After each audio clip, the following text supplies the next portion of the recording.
when we go through things in life, we really have two choices. We can numb or we can kneel. And a lot of us as a society, we're so accustomed to numbing. In fact, we numb in business. We numb by being high performers and overachievers and immersing ourselves in some type of business mission. That can be numbing too, when you're not looking at some of the emotions and call it triggers that come up in your day to day. And in the kneel, it could be kneel to a higher power. It could be kneel to the emotion. It could be kneel to the person. It could be kneel to yourself. And I just love that frame because I think it's so true. We think of numbing as other forms of addiction. And I'm paraphrasing Stacy here. But that frame is just really powerful. And when you do kneel, when you do face your feelings and you face it with this intention to learn from yourself, it's really powerful. And it really does have absolute ripple effects in the business.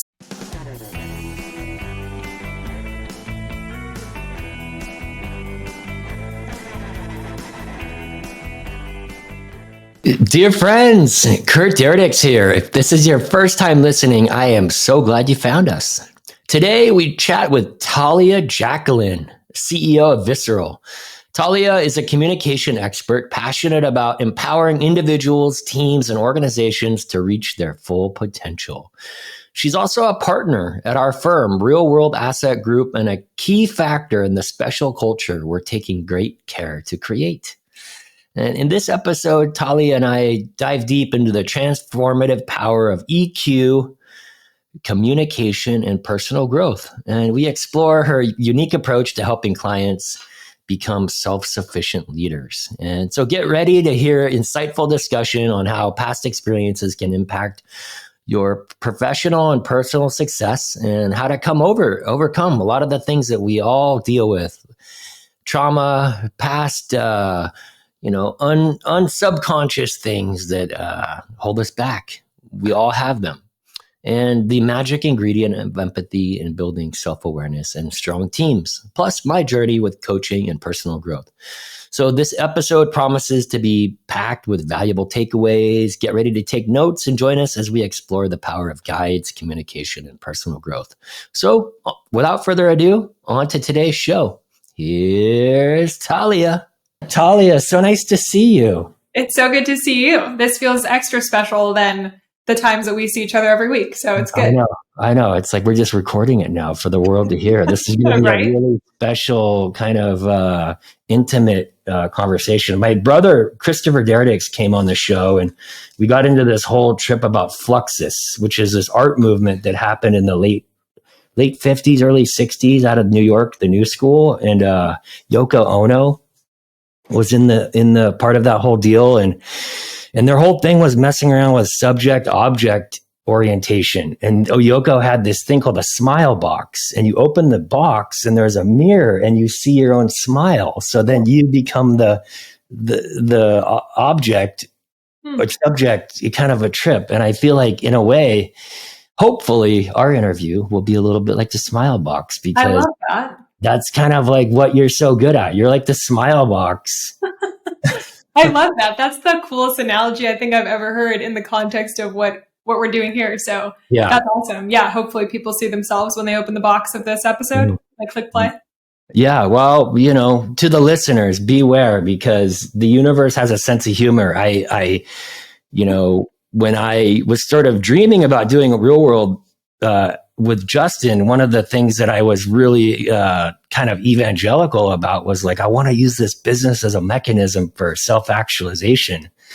And, the joke's on me because it's easy to say, but it's hard to do. And here we are. And thankfully, we have you to help us in that journey.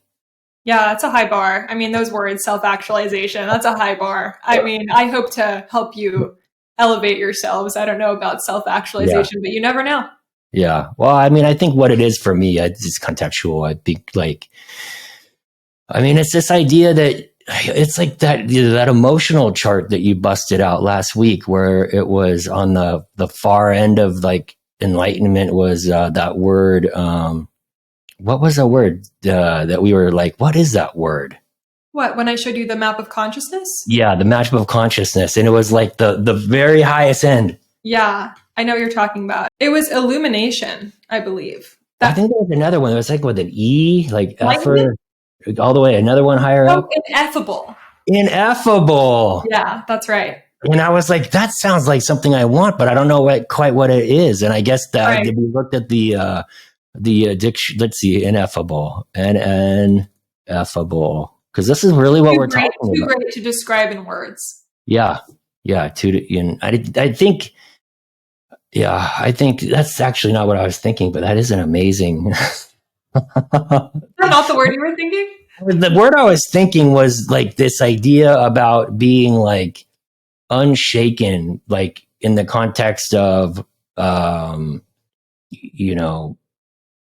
somebody just so grounded that no matter what happens, well, maybe not no matter, but in most instances, you can get to a point where you can stay grounded and centered and not, have a response versus be reactive. And I think that's really the core of the, at least in the context of where I need help and how you help me is in that, in getting more masterful in being more responsive and less reactive.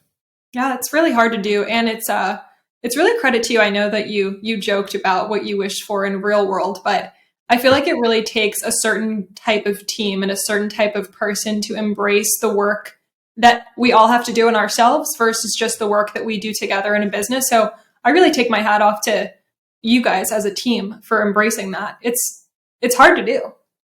Yeah, well, you've had such an instrumental bit in our story. Like without you, Realworld would not be here. In the context that Justin Mitchell, our CEO and founder, my partner, was like contemplating what was next, and you were coaching him, and you gave him sort of the clarity to leave an environment and a situation that, although was very lucrative financially, was not serving him.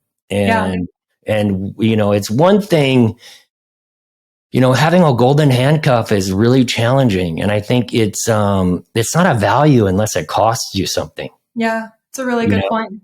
And the values are meaningless on words. It's lived out. And so I remember him telling me about you. And I remember thinking, that's so cool. And I remember having an energy about like, wow, there's like something that's like Justin's kind of benefiting from and tapping into that I could sort of sense and feel. And I could also sort of see it. That's so cool. And then he described you as his Wendy from Billions. Yeah, it's funny because Justin and then another client described me as that, and I had never seen the show. I don't watch a lot of TV, so I actually had to watch the show to understand what they meant. And it's really funny. I just do want to go back because I appreciate so much the compliment that you're giving me. Working with Justin over the years has just been such an honor. He's such an incredible person. And I do have to give a shout out to Stacy McKinnon, who's the COO at Morton Wealth. She actually is the one that introduced us. And Justin says this story in a really great way, but it was Justin observed a really incredible transformation in somebody else and then was prompted to ask what the heck that was about. So it's really because of Stacy that we're even having this conversation. Yeah, I love that. Well, he saw the proof and he wanted a taste. So that's and credit to him. I mean, it's a growth mindset is, it's easy to see, I mean, this gets back to the whole, be careful what you ask for. It's really true. I wonder too, Kurt, if for anyone listening, it would be helpful if we actually like quantified and described what the work is that we're. Yeah, I think absolutely. Let me, I think that's brilliant. And yes, the thing that I wanted to comment about the Billions thing is I remember when he was telling me that, I was really tickled because my wife and I, Holden, we have a coach named Michael Nitty that's worked with us for a long time. That's the first episode you ever sent me. I sent you that episode. And Michael, he's a legend. He helped Tony Robbins set up Tony's coaching practice, and he was Tony's VP of operations for 10 plus years. And then he coached Brian Koppelman, who was the writer at Billions. And so I guess some of his work is what the character Wendy does on the show. Cool. So it's kind of I thought that was interesting and kind of random and auspicious. And so cool. Yeah, I think that is a great segue into Yeah, what it is that you would do. I have a question here. How would you describe your work? Yeah, it's like lifting the hood for your entire life and really looking at like what are the very unconscious and hidden behaviors and ways that you communicate, relate to each other, act, that are underneath the surface. It's really funny because I think Wendy Rhodes, in Billions, the character, she is known for just like helping them achieve like peak performance, that they can like just have skyrocket growth. And that's always like a desired outcome. And to your exact comment to Justin of like looking at business as a vehicle for transformation and self-actualization, that's really what I look at. I think that like there's so much benefit to the growth that we're all chasing and wanting to create as a society.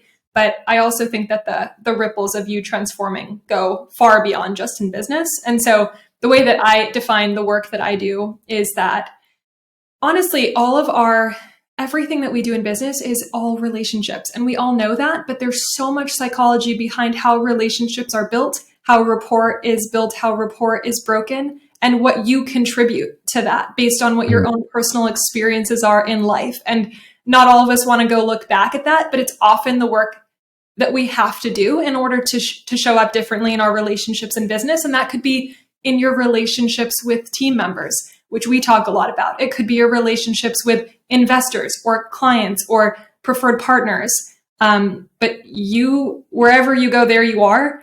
And you bring with you all of your conditioning and your behaviors and your beliefs and your negative feelings and your positive feelings. And so it's really helpful to understand what that is. And I focus a lot on the psychology of your own self and your own identity so that you can understand that and then be given frameworks and tools to actually communicate in ways that are more effective, and show up in ways that are more beneficial to the collective team. Yeah. I remember recently talking to an incredible new team member that we brought on, Derek Gruner. We're really lucky to have him, our Chief Capital Markets Officer and General Counsel. And I was describing you and the work you're doing with me, and I was getting into it. He's like, so we have a mental health professional at the company? Yeah. Yes. You have a mental health professional, emotional health professional, a relationship health professional. Yeah. I mean, the word coach is sort of so overplayed, and God bless Tony Robbins. I'm a big fan. I've been to a bunch of his stuff, and Cool. and Michael Nitti is incredible. But in it, I think like in sports, you get the Phil Jacksons and the Bill Belichick's of the world that inspire people, and it's sort of very appropriate to have a coach in business or in sports. What do you talk to me about the label and how does that label fit for you? Do you think is it something else that you do, or how do you talk to me about that? Yeah, it's a great question. It's so funny. Since I started in college in my third year of undergrad, and the label life coach or coach was something that I ran away from and resisted for a very long time because I didn't feel like I wanted to have that stigma or that association that a lot of us, I even judged coaches. And it's a running joke in my own immediate friend group where if you're the one to judge a coach, you're probably resisting being one. And it's really interesting because I think that the word has so much connotation. And there are a lot of incredible coaches out there. I mean, there really are. And so that's just a full stop. I think whatever you want to call yourself, whatever I call myself is really, it's just a label. And I genuinely steer away from that. And I also encourage my clients to steer away from that because it's how our mind creates these generalizations and puts you in a box that doesn't serve you. And so I talk a lot about, with my talk, Ditch the Pitch, and other work that I do on communication, I talk a lot about not having a label and not defining yourself as that. Because think about the words that we use of, I am a coach. It's like such an identity. And I think that then you have to define what a coach means for you. So for me, Kurt, I don't know if I resonate. I don't resonate with the words coach. I feel like coach sometimes can have this codependent relationship where for as long as you're growing, you need a coach. And I actually don't believe that. I look at myself as more of a guide, and I will be around for as long as I'm adding value to. But the goal that I have for everyone that I work with, every team that I work with, is for you to eventually not need me. I want you to be able to become your own guide. And I'm just really shortening the timeline a little bit and accelerating the path for you so that you can guide yourself. And that's what I would define as an excellent coach. Yeah, I love that as a guide. Yeah, and I think that is interesting because as humans, we want to basically, I'm studying my CFA right now, and there's just so much about bias in the curriculum, and it's incredible. It's mind-blowing, cognitive, behavioral. And the mind does, especially now, there's just so much noise. And we're marketed to, and there's so much content, and we're just, we're distracted by our phones. And so I think it's easy for the mind to just want to put a label on something. Yeah, it's really interesting. Every word has its own connotation and energy. And so even when you think of the word like partner, being a partner for our clients, partner has the connotation of a life partner. It has the connotation of like your soulmate, your spouse, or your husband or wife.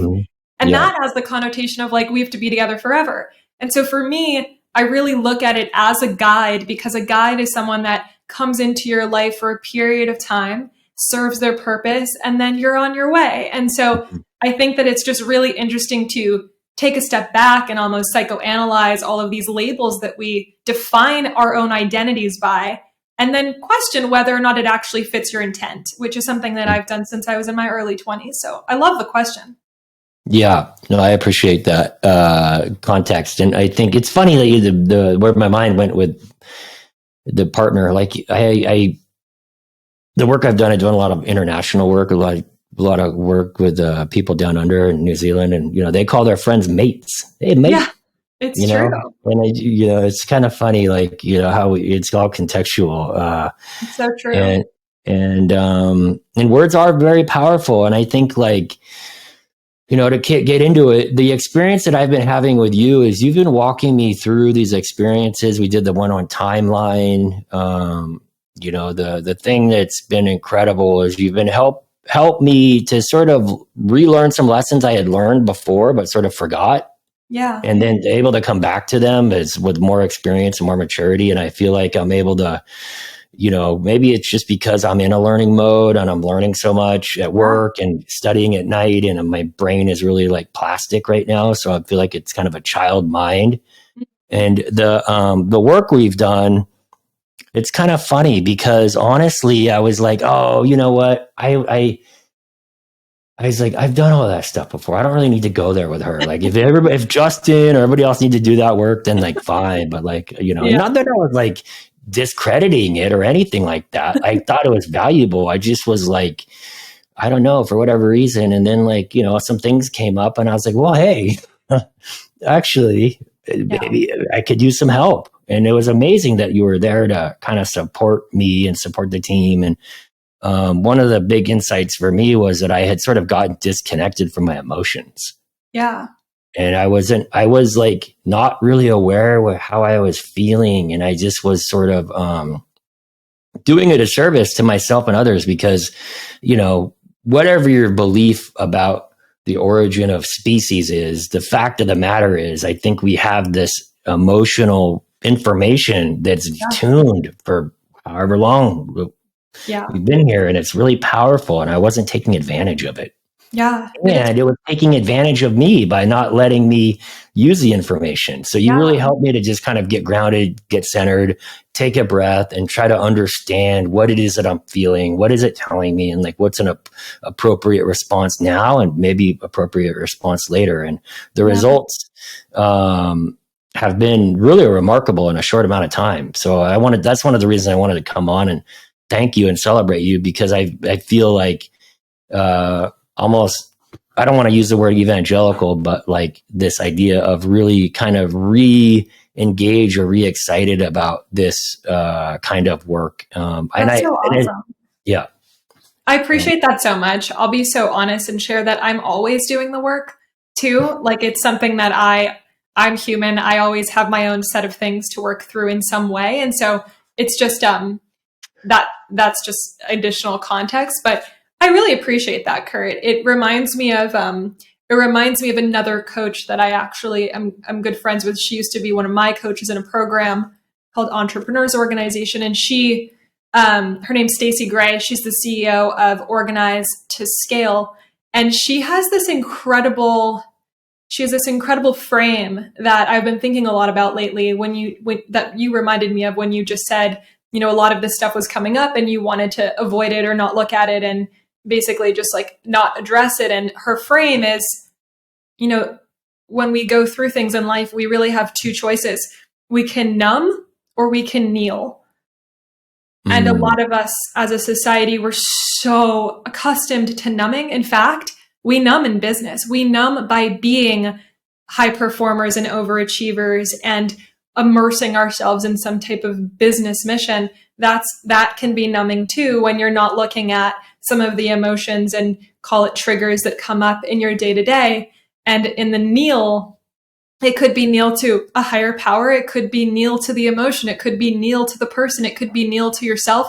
And I just love that frame because I think it's so true. We think of numbing as other forms of addiction. And I'm paraphrasing Stacey here. But that frame is just really powerful. And when you do kneel, when you do face your feelings and you face it with this intention to learn from yourself, it's really powerful. And it really does have absolute ripple effects in the business. Yeah, I just got the chills and a big exhale because what came to mind in that context was humility. And I think work requires so much of it because you have to just sit there and like look at, what I have to look at my side of the street and like, what did I bring to the party, and look in the mirror and like, and a lot of the work that you've helped me kind of tap into is that there's some unresolved stuff from the past that, and I think this is a trap that we get into. And I remember talking to my coach, Michael Nitty, about this. And it's this idea that so many of us are driving, looking through the rearview mirror. Yeah. And everything is sort of like contextualized coming at you through the past. And it's a really dysfunctional way to live. And that's where we get crashes and breakups and business partner feuds and all this crazy conflict. And I think what you're doing is really helping me to be able to be more mindful that to be, you can look in the rearview mirror and see what's coming up, but you got to keep your eyes on the road. And there's a kind of a mechanism around, okay, maybe I need to pull over and like, take a minute and just resolve it so that I'm not looking in the mirror driving. That's dangerous. Yeah, it's so true. It's really true. You do really have to pull over. And it's interesting, Kurt, one of the common denominators in I would say 90% of the executives and teams that I've worked with that are high performers and high achievers is that the rear view of their past mostly always has some level of trauma. And trauma is relative. Trauma is so relative to you in your life, in the environment that you were in at the time. But I'm talking like emotional trauma or physical trauma or any other form of trauma. And it's really interesting that that's a very common character trait in high performers. And what I find really fascinating is that a lot of those high performers are using the fuel of their past and the pain itself to drive when really, and it's almost like sometimes you can get so afraid of letting that go because it's your fuel for so long. Like the pain is what fuels you. It's what motivates you. It's what gives you a why. And really it's when you resolve that, and when you heal that the fuel is 10 times stronger, but you have to almost kneel and trick yourself to at least trying. But that's something that I've always found really interesting. And it's something that I have studied a lot. It was what I originally devoted my career to, which was trauma therapy, and just seeing the overlap of that in business and almost watching my two worlds of trauma and then communication come together and like make a baby, which is Visceral, is really interesting, Kurt, because it's everywhere. Mm-hmm. It's everywhere. Yeah. Yeah. Well, my episode 1 of my show was with my dad, Pete Deredix. And that was sort of like really meaningful because we celebrated his road to recovery. He was 21 years sober of drugs and alcohol when he came on the show. And I was able to make a joke that his sober birthday was old enough to drink. Yeah. And we were able to laugh about it, which is like an incredible example of how time does have a wonderful way of healing. And, But, even some of the stuff that I'm dealing with now is like, it even still resolves with some of that stuff with him. Yeah. And it's like, you talk about it as a conditioned response. And it's funny because it's like, now that I've become more mature and maybe have more courage and humility to look at stuff, now I'm ready to actually feel some of those emotions again. Yeah, it's incredible. Somebody said to me just this past week that when you're ready to heal some of those emotions, it's mostly always because there's a reason for that in whatever you're creating and building and working on right now, but also because you have the cognition and the capacity to actually handle it in a way that doesn't really take you out. Totally. Yeah. There's like, yeah, exactly. There's some kind of, I don't know, what that comes to mind is like a reserve or some leverage, but yeah, there's some resource there that I can tap into and trust myself enough that, hey, like now's a good time to deal with it. I can get it done. And there's also this really realization that like, look, like, maybe that's part of the growing older and wiser. It's like, if I don't deal with this, it's going to go away. It's only going to get worse. So like it's cost benefit analysis of like, might as well get it done now. Yeah, it's really true. It's really incredible what can trigger and prompt that. For me, in the past couple of years, it was actually like debilitating back pain. I've been healthy and strong and fit, like physically fit my whole life. And it was like summer of 2020, I started getting the worst back pain. And I know so many people suffer from that, especially high performers and executives. And I was like frustrated with that because it was impacting my ability to work. And when I look around, when I was looking around, there's nothing that I could feel was like something from the past that I really had to look at. Like it felt like I had turned over all of those stones. But the timing of this is really interesting because I was actually reading a book and I have since healed, and I can open up that in another episode if we want as to what I did to heal that, because there's a true mind, body, emotional, spiritual connection that is often related to back pain. But I was reading this book, and I was reading a chapter of it last night. This was recently, that talked about how you in the womb, when your mother is pregnant with you and what she's experiencing in life has a huge impact on how you develop in your early years, and then the environment that you grow up in once you're born.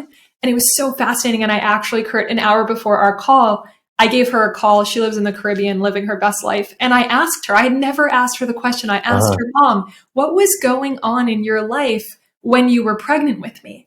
And she shared some things that like my jaw was on the floor. She told me that my dad had gotten arrested because my dad was he was a drug addict. He's really just been like a lot in our lives, and he's no longer in it, but he was really abusive, and he was kind of manic and a little bit of a sociopath. And I could probably share so much more, but I'll leave it at that. And I already knew that because I had so much to work through from my childhood, which felt like lifetimes of healing, which is how I got here at my early 20s, I believe. It was a huge catalyst for that. But I had never asked her what was happening when she was pregnant with me. And she told me that, I forget, two things came to mind. Number one was at 3 months. This was an hour ago, so my memory is probably a lot more sharp. But she said at 3 months that there was like the doctors had told her that the amniotic fluid had leaked and that there was a potential danger with me and that she could lose the pregnancy. And I think it was because after hearing what she was talking about, there was a lot of stress and fear at that time in her life.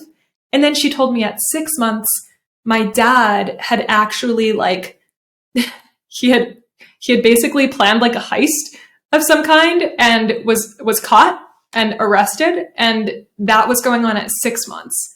So it's like, can you imagine the impact of some of the things that we have to work through actually starts that young on a very subconscious level? Yeah, well, and that's it makes a lot of sense.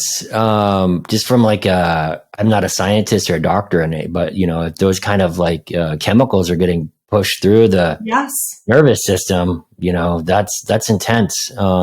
Yeah, and when you think about it, when you're paralyzed by fear, you're not breathing right. So when you're pregnant with a child and you're not breathing right, you're actually restricting life force to the child. But anyway, we're going super deep and super far back, but I've always just been fascinated about how far it actually goes back. And this was a link that I never connected for myself, which explains so much around what I've had to work through and heal through. But it's given me such a range of empathy for the things that I get the honor to work with people on. Yeah. Well, thank you for sharing. And that gives a lot more context. I did not know that. I mean, you had shared some stuff about your dad at high level, but that makes a lot more sense why even you're able to have more empathy with the work that we get to do together. Yeah, he was really my biggest teacher through a lot of pain and suffering, but he was in my life till I was about 15 and was really lifetimes of stuff to work through. But I really wouldn't be here without any of that. Yeah. Well, Tony Robbins has this concept that resonates with me, that our greatest pain is usually our greatest source of power. Yeah, it totally is. And I get with that. Yeah, totally. The book, there's a lot of people that have back pain. What's the book called? So there's a few books. One is actually called Healing Back Pain by John Sarno. He was one of the more prominent doctors that first did any study on that. And he talks a lot about how the emotions that are connected to back pain are anger and anxiety. And then there are a lot of other books. One comes to mind by Dr. Gabor Mate, who studies trauma. His book is called When the Body Says No. And it's so good. It's basically when you don't say no and you don't set the right boundaries, your body will say no for you. And it's a really fascinating study, case after case, on the impact of that based on things that you go through in life. I just got the chills. Gabor Mate, Hungarian doctor. He's an incredible follow on Instagram and social media. I recommend anybody to his even the way he speaks is just, it's incredible. Yeah, very special guy. I guess, I mean, there's so much we could talk about. One of the things I wanted to ask you about is the client work you do, and you had mentioned Morton Wealth. I know you guys had a lot of success with them. Are there case studies or other clients that you're able to talk about, or maybe even if not, the kind of clients you like to work with? Yeah, I really love working with teams that are innovating their space and their industry, that are just pushing against what's traditional, a little bit of the rebels, if you call it. Yeah, RWA Group. RWA, Morton Wealth. A lot of my other clients are all really pushing against the grain of normalcy. Shout out to Scott Gilmore, another Morton Wealth family member. And Ascend. Gilmore's our accountant for the firm too. He's great. They're amazing. They're incredible. Yeah. Their mission is incredible. And they're also pushing against the grain of what's been acceptable for CPAs for so long. So I really love working with just innovators, the rebels. I really do. I think that there's a real need for that, to just push against what is traditional and maybe still faulty, but too comfortable. So I love working with them. And, you know, one of my greatest joys comes from being able to help people communicate the value of what they do. It's such an important skill. And there's so much to the tone and the energy and the emotion and all of the nonverbals that come into that. And at the end of the day, it's an extension of who you are. And so when I get to help teams marry who they are personally and what they've been through in their life to what they're doing, it's so, I mean, the results are just explosive in such a positive way, because their customers, their team members, whether it's internally or externally out in the market, everyone feels that. And while they might be another wealth management firm or another accounting firm, they don't sound like one and they don't feel like one. And their mission is surely anything but what is traditional. So that's just it's really been so amazing. And then to even just tie that back into what we were just talking about, Kurt, on the trauma and the personal growth and development side of things, you have to start there to be a good communicator, because your communication with yourself is what is then projected out in many ways to the people that you have relationships with. So those two worlds are forever linked. They're cemented. Yeah. What comes to mind is sort of this integration and sort of a higher fidelity. And it's, I studied communications at UC Santa Barbara, and there was, it's an academic kind of looking at communications academically, for better and for worse. And I remember there was this idea of index of fidelity, which is like I have 100% of an idea, or I think I have 100% of idea. Maybe my idea is not clear and I only have 80% of it and it's going to you. And then what percentage are you of my distortion or the best thought of my idea are you getting?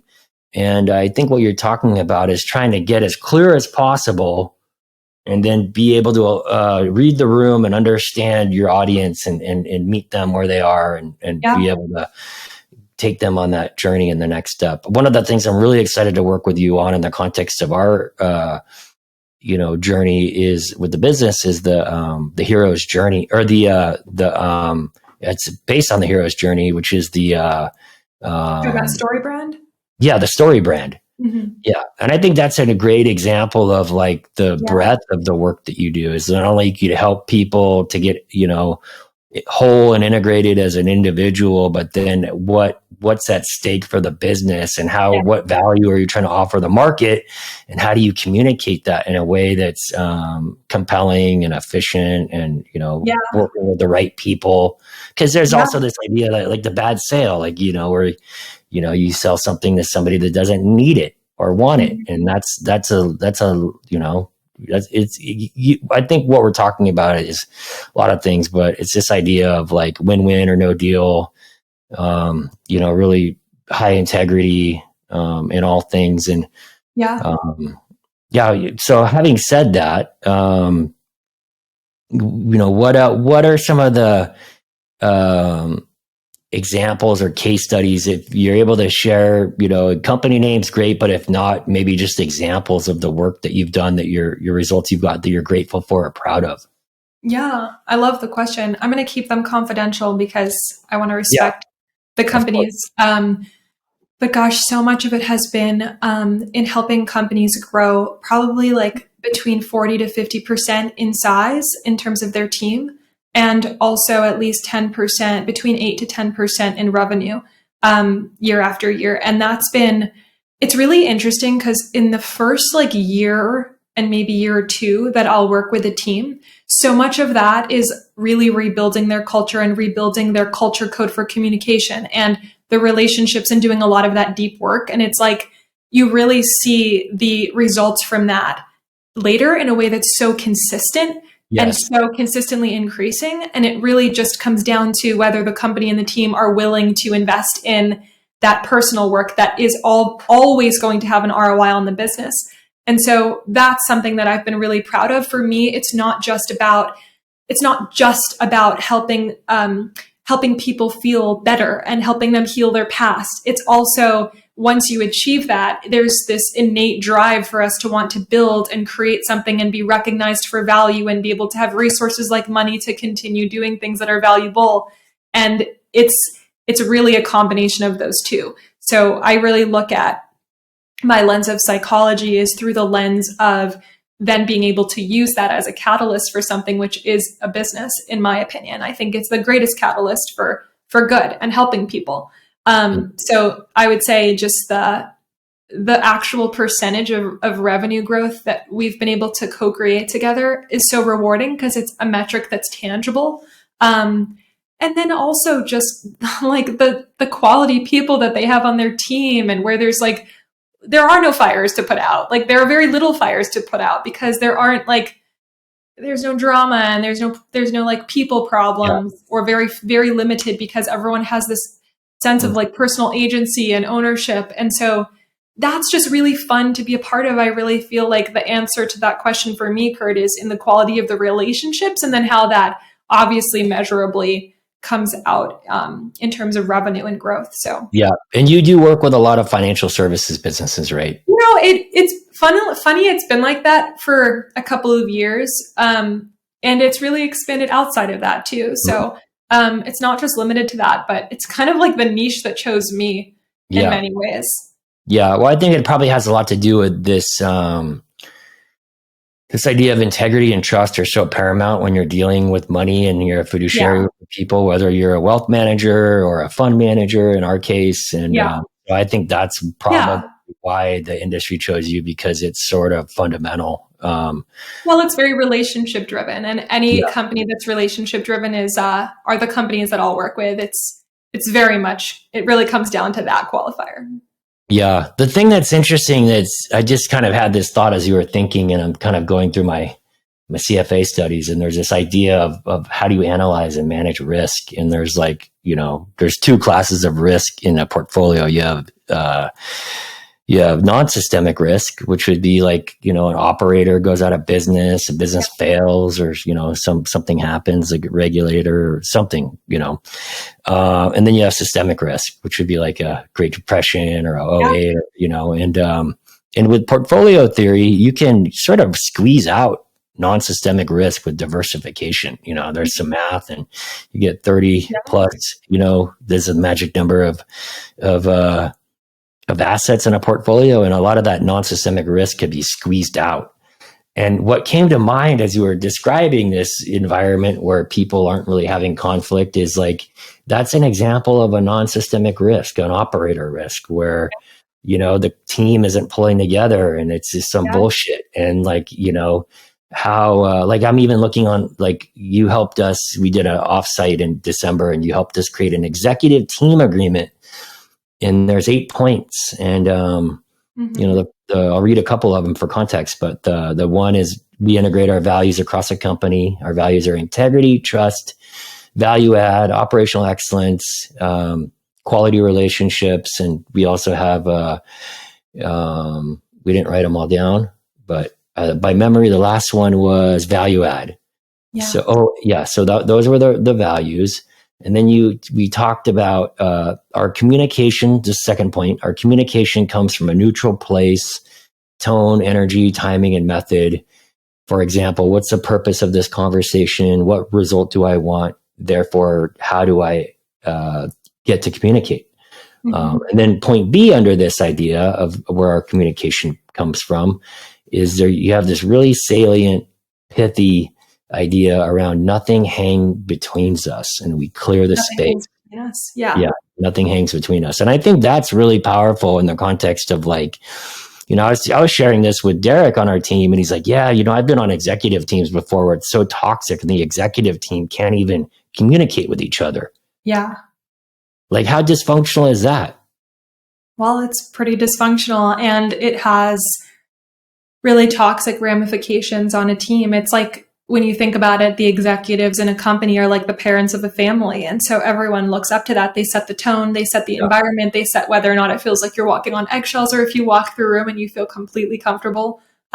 So when I say nothing hangs between us, and that's one of the principles, it's truly a non-negotiable that when something comes up, when you get triggered, when you get frustrated, when somebody's frustrated by you, the person that has that reaction or response is the person responsible to clear it.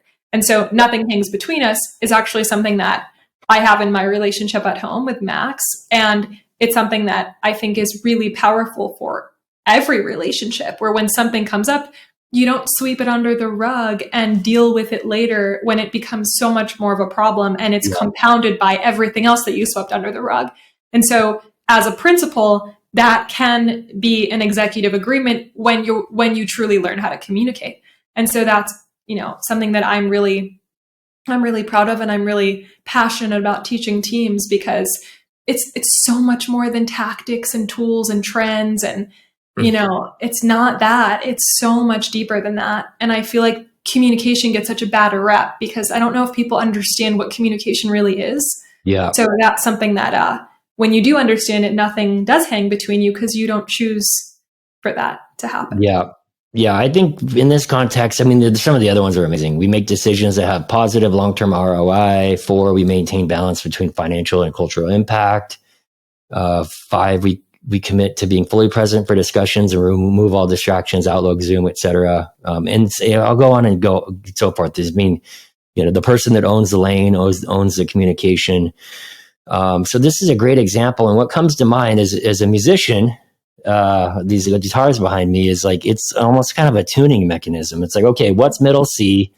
What's the melody? All right, who's going to sing the harmony? And it's like, and so there's an orchestration that happens, and the best organizations are able to do that. And it's so much about not only, like my mom said, it's not what you say, it's how you say it, and it's sort of like the process, and it's coming from a place of kindness. And the big insight I had from you 2 weeks ago that was really profound, and I shared this and you liked it, was that the insight was, if you take something personally, you're making it personal. And it was sort of like, that's maybe not the best wordsmith a way to say it, but that was my insight, because I was taking a bunch of stuff personally, and I was getting upset, and I was making it personal. Yeah. And that wasn't serving me or the other person. And it was like, and I even talked to my wife about it, because I'd done some things that took it personally with her, and we had a fight about it. And when I shared that insight, she's like, yeah, duh, it's so selfish to take things personally in the context of like, who do you think you are? And I mean, Holden's really funny like that. So I could take it with a grain of salt, but like, she has a point. And so I don't know. I mean, this gets back to humility, and it gets back to just like, realizing like, what's my part in it. And so much of that, I think, is really like, part and parcel to the work that you do. And the exercises, like we did that one timeline exercise, and you've really, like, you did an exercise before that, which was basically like having a conversation with me and about like, okay, what are you feeling now? Yeah. Like, what emotion was it? And I was like, kind of like struggling to be articulate with the emotion I was feeling. Mm-hmm. And it was like, the exercise was so powerful, because that was a tuning exercise. Yeah. That in the spirit of the smile box, that was very fluxus. Yeah, that's really true. That's really true. It is a tuning exercise. You totally, in hindsight, like, once I realized what was going on and how mellow you were, I was like, oh my God, like, this is a technique. This is a tool that she's doing. Like, this is cool. Like, I don't even know the difference anymore between whether I'm using a technique or whether it's a conversation, but yeah maybe. I mean, I guess, is there a psychological framework that a lot of this work is grounded in? I know there's like somatics is one thing. Yeah, I would say a big influence has been NLP. That's something that's been a really big influence. God, there's so many, but that's like the grandfather one that I think a lot of the things that I've studied has been somewhat of a derivative of. Mm-hmm. Yeah. NLP, neuro-linguistic programming, kind of out of the Stanford school, early 80s. Yeah. But what's funny, Kurt, is like, I haven't really had a lot of training. Like, I've invested a lot in learning and reading, and I've had consultant and mentor after mentor that I've just been a protege to and have learned a lot from. There was a period where a couple of years when I first started, I was training out of Vancouver. This was when I was in college. I was flying from New York to Vancouver multiple times a year. And that was like the most intense training. But so much of this is like not something that I've studied in books. It's stuff that I've studied through iteration and putting like 15,000 hours into working with people. And that's really where all of my skills have come from. And I'll attribute a lot of that to just the environment that I was honestly blessed to grow up in, even though it was an absolute hell, but it was very, it was very forming of what I'm able to do. And as much as I want to point to like 50 books, NLP was definitely one methodology that was really insightful. And there were several beyond that, but so much of it was just through application. If there was, I can really relate to that, especially in the context of you sort of had a situation where you needed to get some tools to kind of cope or resolve, or whatever verb you want to use to transform your situation, and you were able to achieve that, and that transformation gave you some muscle, skills, experience, context, all of that, and you're kind of on a mission to pay it forward and help other people. Yeah, it's like the school of life in a way. Yeah. And I have been very blessed to learn a lot from various people in my life that I've had as mentors. And a big part of it was just trusting myself at a young age to try and to apply and to just like have the guts to try to help people. And that's really just compounded a skill like with anything. Yeah, I can appreciate that. If somebody wanted to, like, if there were 3 books that you would recommend NLP or otherwise? What are the three kind of essential books? If they're stuck on an island and they had to solve these problems and they couldn't get off the island until they absorbed the book material, what books would they be? You're gonna rack my brain. 3 is so hard. 3 is so hard. Yeah. What comes to mind? First one that comes to mind. There's a book called Prometheus Rising by Robert Anton Wilson. That's the first book that comes to mind. The second book that comes to mind, and I just came across this like early on, are some of Michael Singer's books. One is called The Untethered Soul. And the other is, I read this last year. It's called The Surrender Experiment. That book is amazing. So there's 3 right there. Oh God, I have so many. Okay, let's the first one, the Prometheus book. What's sort of the kind of one-liner on that? What's the big insight? You know what? It's a really practical application of understanding your mind. Like he gives you exercises at the end of every chapter to apply what you learn in everyday life, like understanding what your reticular activation system is and how to pay attention to certain things that you pull into your experience because you're just focusing on it. Like he takes a lot of what are the like gimmicky, phrases and sayings that we hear a lot of, but he roots it very much in psychology and then will give you like an actual exercise to apply it. So it's a really incredible book that deepens your learning. Yeah, love that. The kind of keep an eye on the clock, and we're going to kind of wind it down. Normally I have a humanizing success question, or normally I have in the spirit of the show, a question about humanizing success. And I ask, what's a challenge you're willing to share publicly that you got over and how'd you do it? And what was the pain and that sort of thing. And I feel like so much of the conversation is all about that. You talked about your dad and kind of the gift that you're paying it forward. And so thank you for that. I guess, is there anything else that you think would be meaningful or useful to kind of highlight or share before we sign off? That's a great question. I'm really very openly sharing a lot more on LinkedIn. And so that's really a space where if any part of what we've talked about today, if you want other nuggets or tangible things that you can apply, that's really the biggest give. But other than that, just I hope that this conversation serves as that smile box that Kurt referred to in the beginning of this episode, where you can just look at yourself in the mirror and look at yourself through our conversation and dialogue. And I hope that it prompts a really amazing dialogue with yourself. So I really hope this episode is the give. Yeah, we might have to call it Smile Box. Yeah, I love that. Yeah. If one of the questions I usually ask, it's kind of fun, is if you could have any musician, any band, artist, singer, songwriter, rapper, play any venue, past, present, or future, who would it be and where? I'm not even going to say it out loud because I'm working on it. But is it your wedding? Okay. Yeah, exactly. Yeah, it's our wedding. Okay. In November. Maybe, I'm not going to say it out loud because it's your second one. Second. Yeah, second one. Oh, and by the way, if you need any help with your wedding thing, let me know. I know some people. Oh, we got it. It's all perfect. Yeah. We decided to do it in Austin this year. Okay. So Great. Good job. It's a lot easier.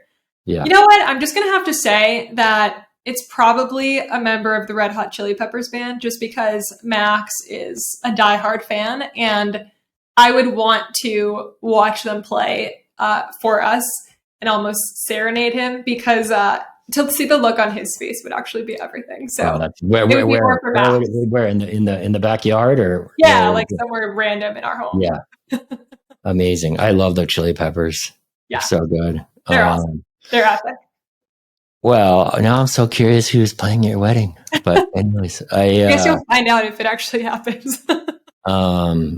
Well, Talia, Jacqueline, you're incredible. We're so lucky to have you, not only on the show, but in our life and in the firm, and hopefully you made some new fans today on my humble little Critty D show. And I'm so excited to continue the conversation. And yeah, it sounds like LinkedIn's a good place for people to stay connected to you. Yeah.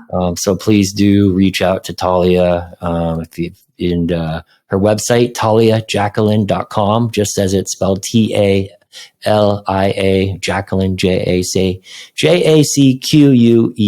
JACQUELINE.com. Yeah. And visceralco.com is another one, but you can link it all there. Visceral.co, Yeah. right? Yeah, visceralco.com. It's been a real pleasure. It was a really fun conversation. I appreciate you for having me. And I'm so grateful that I also get to be a part of your team and just help you guys. Yeah, so are we. All right. Well, have a wonderful day and we'll stay close. Cool. Take care. Bye. Thanks again to Talia Jacqueline for being our guest. She's such a great collaborator, and I encourage anyone that might find value to reach out. If the content moved you, please do give us a rating and review. And until next time, Curdy D loves you.